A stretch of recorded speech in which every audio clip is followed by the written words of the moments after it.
दोस्तों नमस्कार। भाई हर एक पशुपालक का सपना है कि जल्दी से जल्दी उनके घर पे जो गाय भैंस है जिसने बच्चा दे दिया है वो जल्दी से जल्दी फिर से ज्ञाबिन हो जाए, यानी आगे के बच्चे की तैयारी कर ले। लेकिन ये बहुत बड़ी समस्या है और कईयों के साथ समस्या रहती है। आज के इस वीडियो में मैं कंप्लीट समाधान आपको बताऊंगा, लेकिन ये समाधान पूछा है हमारे एक सब्सक्राइबर भाई है, पहले इनकी बात सुनिए।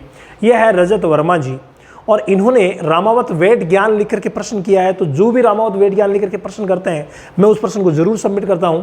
ये लिख रहे हैं, रामावत वेद ज्ञान सर, मेरी काऊ कंसीव नहीं कर रही है, मैंने डिवॉर्मिंग कर दी है, मिनरल मिक्सचर दे दिया है और खिलाता ही हूँ और गायरारिस भी लगवा दिया है, अभी भी डिस्चार्ज दे रही है और बिल्कुल ट्रांसपेरेंट देती है और लगातार 3 दिन तक इंट्रा यूट्राइन लगवा दी, अभी भी डिस्चार्ज कर रही है सर।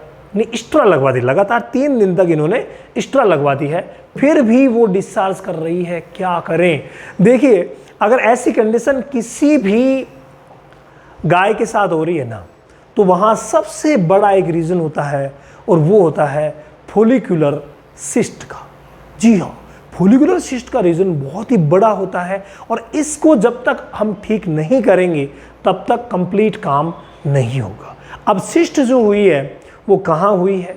ओवरी पे हुई है, कितनी बड़ी हुई है, ये सब पशु चिकित्सक तय करते हैं कि ओवरी के किस साइड में सिस्ट है, कितनी बड़ी है और उसकी मतलब फिजियोलॉजी क्या है, उसकी कंडीशन क्या है, उसके अकॉर्डिंग दवा दी जाती है। लेकिन एक दवा जिसका इस्तेमाल नॉर्मली करवाया जाता है वो है इंजेक्शन रिसेप्टाल इंजेक्शन हुआ या गायनरिस इंजेक्शन हुआ। ये दोनों इंजेक्शन जीएनआरएस के एनालॉग्स हैं और इनका इस्तेमाल आप पशु चिकित्सक से करवा सकते हैं। 5-5 ml 10 दिन के गैप से 2 बार लगवाया जाता है और उसके बाद इसको कंप्लीट ठीक कर दिया जाता है। हालांकि ये सारी की सारी वेरिएशंस, सारी की सारी कंडीशंस हम हमारे ऑनलाइन सेशन में डिस्कस करते हैं, जो online session Ramawat animal app पर चलता है, तो वहाँ हम ये सारी चीज़ें डिस्कशन करते हैं। लेकिन आपको मैं बता दूं कि आप 10 दिन के गैप से अगर ये इंजेक्शन आप लगवा लेते हैं, हम देख भी लेते हैं कि भाई उसकी क्या पोजीशन क्या है, कैसा है वो। तो इंजेक्शन रिसेप्टाल, चलिए रिसेप्टाल इंजेक्शन को देख लेते हैं। ये देखिए, ये है वो रिसेप्टाल इंजेक्शन जो आप देख पा रहे हैं यहाँ। तो ये रिसेप्टाल जो इंजेक्शन है ये 5 ml इंजेक्शन लगा करके 10 दिन तक वेट किया जाता है। उसके बाद 5 ml इंजेक्शन और लगाया जाता है। तो 2 बार अगर ये लगवाते हैं तो काफ़ी हद तक फॉलिकुलर सिस्ट जो नॉर्मल होती है उनका समाधान हो जाता है। बाकी मैं सारी चीज़ें वहाँ डिस्कस करता हूँ, आपको सब चीज़ें वहाँ मिल ही जाएगी। तो नॉर्मली ये काम करके आप ये जो सिस्ट वाली प्रॉब्लम है ना, इसको सॉल्व कर सकते हैं। इसके अलावा आप पशु चिकित्सक से बच्चेदानी में दवा भी डलवा सकते हैं।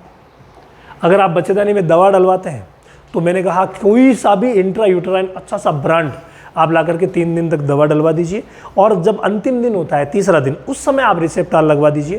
फिर 10 दिन छोड़ करके फिर से रिसेप्टाल को 5 ml, सुनिए 2.5 ml कंसीव कराने के लिए होता है और 5 ml जो होता है वो होता है कि ऐसी कोई सिस्ट वगैरह होती है तो दूर हो जाती है। तो नॉर्मली ये ट्रीटमेंट करवा सकते हैं। बाकी हाईली जो ट्रीटमेंट होता है आपके पशु चिकित्सक समझेंगे कि आखिर क्या मैटर है और उसे कैसे ठीक करना है।